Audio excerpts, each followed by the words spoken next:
Welcome to Two Pepper Cinema Club. My name is Blaise. I am James. And here at Drive By Movies, we review the latest and greatest movies while lit up on hot sauce. This week we're going to be talking about Dave's Ultimate Insanity. This is Dave's Gourmet Hot Sauce. We're going to be determining if it's gourmet or not while talking about the movie Gringo. This movie is Nash Edgerton's studio directorial debut. Right, Maybe it's his first studio movie, starring Joel Edgerton, Charlize Theron, and David Oyelowo. Yes, they are brothers too. Edgertons. Yeah. No, David and Nash are brothers. But anyways, we're going to just dig right in and get right into our review. Mm-hmm. Excited just because this one has gourmet in the title. Oh, that's enough for you to excite you. It has that same crimson look as Pain 100, so I'm not looking forward to that. Oh, really? Great. It's funny, though, with Gringo, I had not heard about this movie until literally... Good luck with this, bro. Yeah. Good luck. Man, I got a big chunk, too. I did not hear about this movie, though, literally till the month before it came out. Like, how long has Amazon had the rights for this movie? Are you aware with all this? I'm not sure of anything, to be honest. Like, I don't know if they bought it at a festival. I don't know if they funded it from the ground up. All I know is it is something that they would do. They would take a risk with Nash Edgerton. Sadly, I don't think it's paid off because I actually really enjoyed this film. I just don't think anyone really went to see it. It wasn't opening in that many theaters. Yeah.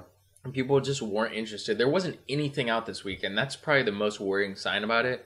There wasn't anything out for really this movie to compete with, and yet still everyone just went and saw, like, I don't know, like Black Panther the 8th time. Yeah.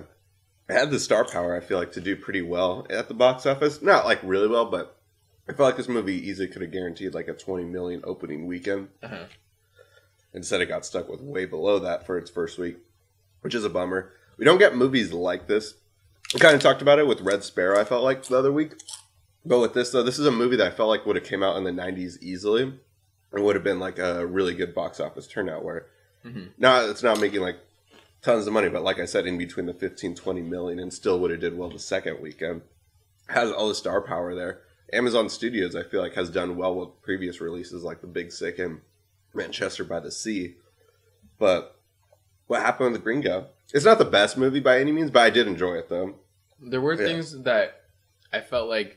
I didn't like the ending. I think that's the one thing. It's like the ending just felt really studio to me, and the rest of the film didn't feel like a studio movie at all. Yeah. There's so many cool twists and turns that I enjoyed. Some people might have not enjoyed, like, all the twists and turns. Like, maybe they're a little too predictable sometimes. Maybe they weren't really that interesting of a twist and turn. But I kind of like throwing in that Joel Edgerton's brother is this, like, mercenary type guy played by Sharlto Copley. I thought Copley did a great job. He was really funny. Best part of the movie for me, I thought. Mm-hmm. David Oyelowo, he's really funny in this movie. But I felt like at times he was kind of trying... too much. He was really funny in the trailer, but it was a little too much, like, wimpy screaming and stuff at times. I just think he was doing a good job. I didn't think that he was, like, overdoing it at all. Mm-hmm. Like, when he was overdoing it, it was like when he was trying to act scared and, like, tricking them on the phone. Like, yeah, I thought it was a good scene. But he was acting in the movie, like, and acting on the phone, so it made sense. I think maybe someone else could have brought a little bit more dimension to the character, but I thought he played that character of Harry really well, of, like, being the nice guy that everyone just shits on all the time. And that's kind of where this movie takes, is, like, the dark comedy is basically about how, like, nice guys finish last. And Harry's always going to finish last until the end. Yeah. We see this change, he doesn't finish last. But did you like all the intersecting stories and, like, how they met up? I did. They did meet up. The more boring one, though, I thought was the couple that works at the guitar store. Mm-hmm. There's, like, it did play out well for the movie, but it just didn't bring that much substance, and there was too much focused on them, I felt like if you're going to spend that much time on them, you could have actually told a more interesting story. It is an interesting story. This guy doesn't really care for her. Like, she's kind of like his... Like, she's kind of like his cover in a way. At least that's the vibe that I got. Like, he doesn't even like her or anything. Yeah. She's kind of his cover. He's just trying to hook up with her, it seems like. When she befriends Harry, that's, like, the cute kind of moment. Yeah. Like, but I feel like you could have easily done more with that. Yeah. But I think it was more realistic in the sense that, they weren't, like they were just little friends, and it wasn't, like, on some crazy thing. And it kind of, like, at the end... makes it a little more or less realistic. I feel like that, they're really writing each other, like, after all that. Like, she barely even knew him. Like, exactly. She just kind of nursed him, and then all that stuff went down. Yeah. I felt like also there was something missing with this weed pill. I felt like that could have been like, you don't need like the crazy drug trip scene that's in all the comedies nowadays, but I just felt like it's very underutilized in the movie. I felt like it could have done more with it. Like, explain what the pill does, like, because they kind of don't get into that at all. Like, is this pill like make you really high, or does it actually? It's like Adderall or something that a lot of people might need, but it doesn't make you like super stoned. And I get other people abuse it. They want it to be the first weed pill that exists and stuff. I get that, but are we in a world where like weed is legalized throughout America, or they're only going to sell this in California, Colorado? They're saying like they were going to roll it out. Like they wanted to be before weed gets fully legalized, so they could sell it probably potentially in Colorado, California, all those places. Yeah, but they did explain that, but they didn't explain what it did. And I think since it's like a pharmaceutical company, they were showing off that like they're not really going to talk about what it does, but they'll talk about the side effects or whatever. But this one has no side effects because it's just weed. I'm so high, nothing can hurt me. No!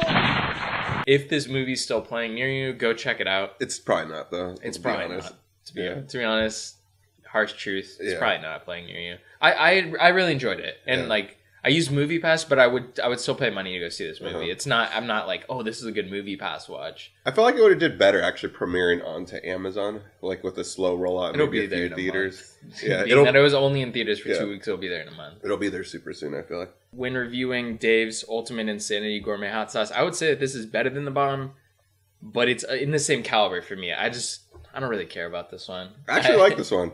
It doesn't have so much flavor, but it's not as hot for me, and it tastes all right for me. The bomb, I just don't like it. Never want to retouch it. But I don't think this has like, it has a little bit of flavor. It has more than the bomb, obviously. I think anything has more flavor than the bomb. I think that has no flavor at all. But I would say that just it has that same, like, I could taste the extract and I could taste the actual flavor. Yeah. And there's a difference between those two things for me. It's like, when I taste the flavor, it better be about as hot as the amount of extract you're adding. If you're gonna add extract, because I know it's possible to make a sauce without extract. Yeah.